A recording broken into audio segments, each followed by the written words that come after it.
শেষ হওয়ার পরে কারোর আমরা আজ নতুন আলোচনা করব যেটা সেটা হচ্ছে ডিএনএ রেপ্লিকেশন। আমরা রেপ্লিকেশন সম্পর্কে অলরেডি আমরা জানছি, জাস্ট রেপ্লিকেশনে ঘটে যে জিনিসটা সেটা কি ঘটবে, এই যে এক্সিস্টিং যে সাধারণত ডিএনএ যেটা সাধারণত সেলের ভিতরে বায়োলজিক্যাল সিস্টেমের ভিতরে যেটা থাকে, এই ডিএনএ থেকে সাধারণত কি হবে, নতুন যে কপিগুলো তৈরি হবে, ডিএনএ থেকে আরো অনেকগুলো কপি তৈরি হবে, যে প্রসেসটাকে আমরা বলছি কি ডিএনএ রেপ্লিকেশন। এখন এই যে ডিএনএ রেপ্লিকেশনের প্রসেসটা সাধারণত কয়েকগুলো হতে পারে। যেমন আমরা দেখবো টাইপস গুলো সম্পর্কে আমরা পড়বো, যেমন semi conservative replication, conservative replication আর একটা আছে ডিসপারসিভ রেপ্লিকেশন। এখন এই যে রেপ্লিকেশন, এই রেপ্লিকেশনটা সর্বপ্রথম তোমার জেমস ওয়াটসন এন্ড ক্রিক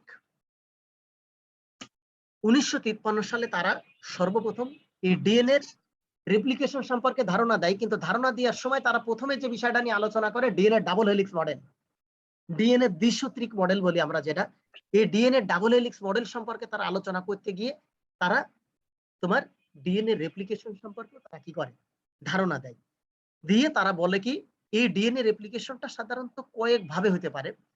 তার ভিতরে এক হচ্ছে কনজারভেটিভ, সেমি কনজারভেটিভ আর ডিসপারসিভ, এই তিনটা হইতে, কিন্তু সবচেয়ে বেশি পরিমাণ ডিএনএ রেপ্লিকেশন হয় সেমি কনজারভেটিভ প্রসেসে। এখন এই যে ডিএনএ রেপ্লিকেশন আমরা বলছি, যেটা ডিএনএ রেপ্লিকেশনের ইম্পর্টেন্স গুলো আসলে কোন জায়গায়, ডিএনএ রেপ্লিকেশনটার মূল যে জায়গাগুলো, তার এক নম্বর কথা হচ্ছে কি it creates A next copy of DNA. এর মূল কাজটা করা সেটা হচ্ছে কি নতুন কপিগুলো তৈরি করা, এবং এই নতুন কপি থেকে পরবর্তীতে কি ডিএনএ সিডিএনএ কমপ্লিমেন্টারি ডিএনএ সাধারণত তৈরি করা সম্ভব। এবং বলা হচ্ছে that have to go into one of the two daughter cells when cells divide, যখন সেলটা ডিভাইড হবে তখন কি হবে, দুটো ডটার সেল অর্থাৎ ডিএনএ যে স্ট্র্যান্ড গুলো আছে, এই স্ট্র্যান্ড থেকে পরবর্তীতে নতুন করে সিনথেসিসে একটা স্ট্র্যান্ড থেকে সাধারণত দুটো স্ট্র্যান্ড তৈরি হবে। Without replication is sell lakhs educate hereditary fabric to give instructions for creating proteins vital for bodily purpose. আমাদের বডিতে এই যে ডিএনএ রেপ্লিকেশনটা যদি শুরু না হতো তাহলে প্রোটিন সিনথেসিস হতো না। প্রোটিন সিনথেসিস না হলে ওই প্রোটিনটা গঠন আছে ব্রেকডাউন না হয় অ্যামাইনো অ্যাসিড হতো না। অ্যামাইনো অ্যাসিড না হলে আমাদের বডিতে বিভিন্ন ধরনের বায়োলজিক্যাল বিভিন্ন ধরনের মেকানিজমটা প্রপারলি হ্যান্ডেল করার জন্য যে পরিমাণ এনার্জি এবং যে পরিমাণ তোমার রিসোর্সের দরকার সেটা তৈরি হতো না। এরপরে যে জিনিসটা বলা আছে দেখো, the process of DNA replication ensures that if cells contain a copy of this instructions and is accordingly able to function correctly within the organism. তোমার যদি ডিএনএ রেপ্লিকেশনটা প্রপারলি না হতো তাহলে তোমার এই যে আমরা জানি বিভিন্ন ধরনের ফ্যাক্টরস যেগুলো নিয়ে আমরা এর পরেও আলোচনা করব, ডিএনএ বিভিন্ন কারণে ডিনেচারেশন এবং রিনেচারেশন হতে পারে। বিভিন্ন ধরনের ডিনেচারেশনের ক্ষেত্রে তোমার সাধারণত বিভিন্ন ধরনের ফিজিক্যাল এবং কেমিক্যাল ফ্যাক্টরস গুলো সাধারণত ইনভলভ থাকে।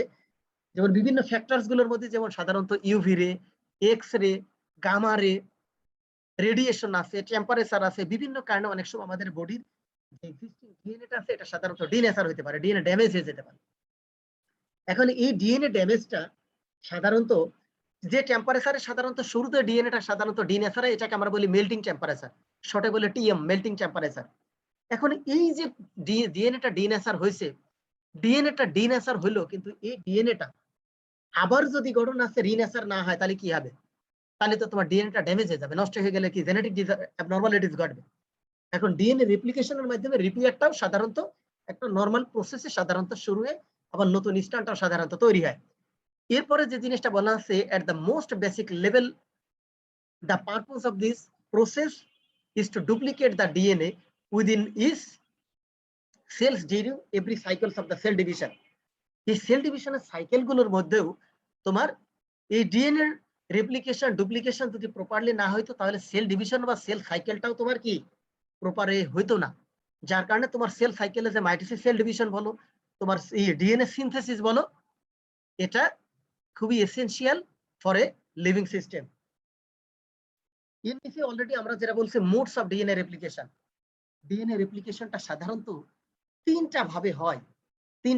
একটা ফিগার দিয়ে আছে দেখো তোমাদের এই জায়গাটা, একটাকে বলছি conservative replication, semi conservative replication, আর একটা বলছে কি ডিসপারসিভ রেপ্লিকেশন। কিন্তু সবচেয়ে পপুলার এবং সবচেয়ে বেশি বলা হয় যে ডিএনএ সিনথেসিস সবচেয়ে বেশি হয় সেমি কনজারভেটিভ প্রসেসে। এখন আমরা তিনটার সম্পর্কে একটু ধারণা নিলে আমরা বুঝতে পারবো সেমি কনজারভেটিভ রেপ্লিকেশনের ক্ষেত্রে সাধারণত কি ঘটে। ইন দিস মডেল তো strands of DNA unwind from each other and each acts as a template for synthesis a new strand, complementary strand. This result two DNA molecules with one original strand and one new strand.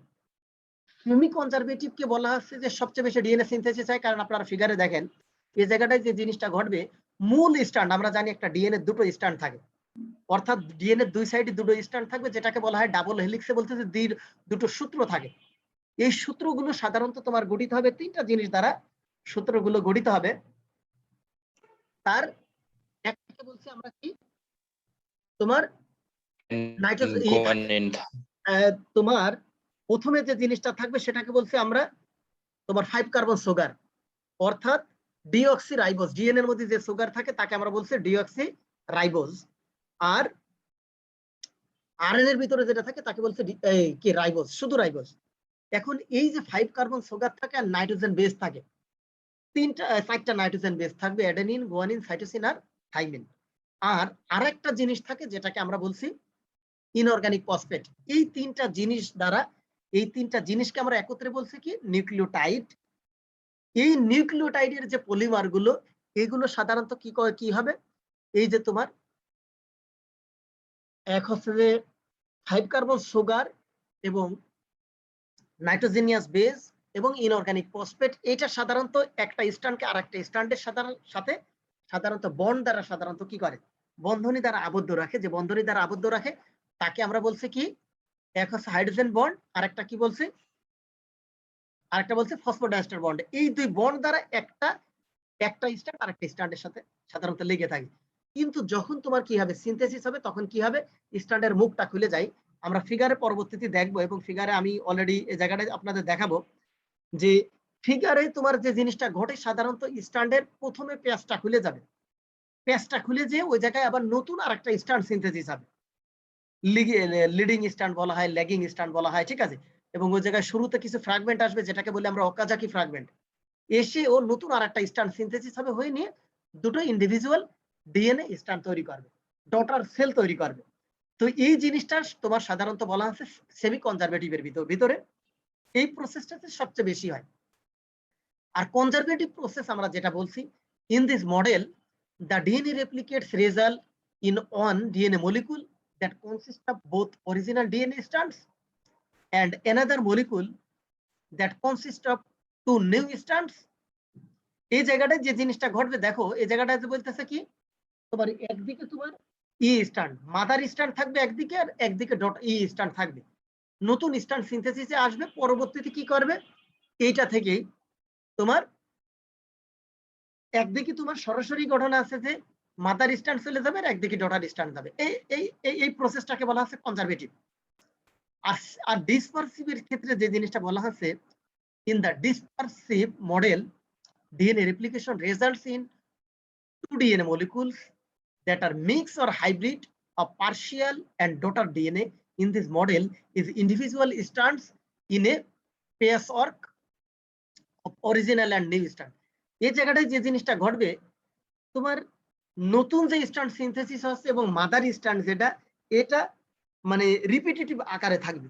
ওইটার কিছু অংশ থাকবে newly synthesis, কিছু অংশ থাকবে mother stand, কিছু অংশ থাকবে জাস্ট একটা ডিসপারসিভ ফর্মে থাকবে। যার কারণে বলা হচ্ছে তিনটা ওয়েতে সাধারণত তোমার কি হয়, ডিএনএ সিনথেসিস হতে পারে। যার এক নম্বরে আমরা আবার একটু বলি, সেটা হচ্ছে সেমি কনজারভেটিভ, 2 নম্বরে বলছি কনজারভেটিভ, 3 নম্বরে বলছে ডিসপারসিভ। কিন্তু সবচেয়ে পপুলার এবং ঘটনা হচ্ছে যে জিনিসটা বলা হয় সবচেয়ে বেশি পরিমাণ ডিএনএ সিনথেসিস হয় সাধারণত সেমি কনজারভেটিভ প্রসেসে, এবং যেটা সাধারণত অনেক সায়েন্টিস্ট তোমার অনেক মডেল এবং ডায়াগ্রাম দিয়ে সাধারণত প্রমাণ করেছে সেমি কনজারভেটিভ প্রসেসে ডিএনএ রেপ্লিকেশন হয়। এখন ওই জিনিসটাই আপনাদের পরে একটা প্রশ্ন এই জায়গায় দিয়ে আছে, দেখেন যে হয় এই জিনিসটা দেখে আমরা শেষ করবো আর দেখবো না।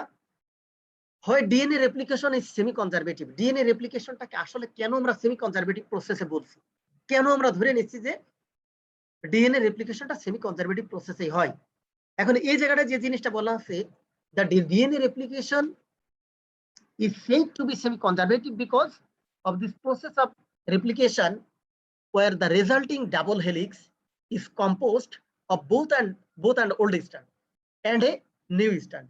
Semi-conservative replication would produce two copies that is contains one of the original strands and one new strand. The semi-conservative model seems most reasonable since it would allow its new daughter strand to remain associated with its template strand.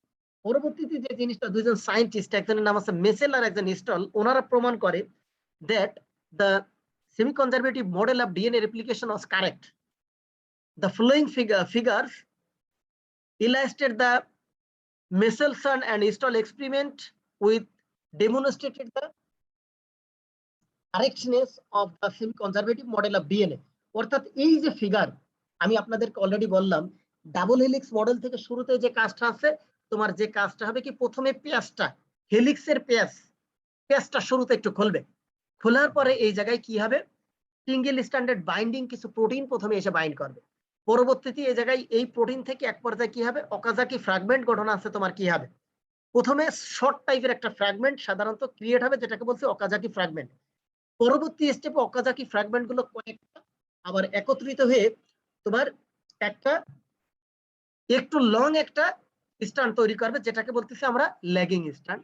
আর একদিকে আরেকটা যে stand তৈরি হচ্ছে, new stand যেটা তৈরি হবে, সেটাকে বলছি আমরা লিডিং স্ট্যান্ড। এই দুটো স্ট্যান্ড পরবর্তীতে গঠন আছে কি হবে, পরবর্তীতে সেপারেট হয়ে যাবে, একটা মাদার স্ট্যান্ড থাকবে আর একটা নিউলি সিনথেসিস স্ট্যান্ড থাকবে।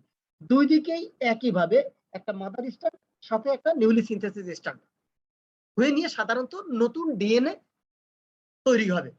এইটা সাধারণত সেমি কনজারভেটিভ প্রসেসের মাধ্যমে হয় এবং এটাই মূলত তোমার এই মেসেলসন এন্ড স্টল নামক দুজন সায়েন্টিস্ট তারা প্রমাণ করে যে ডিএনএ সিনথেসিসটা অবশ্যই সেমি কনজারভেটিভ প্রসেসের মাধ্যমে হয়ে থাকে।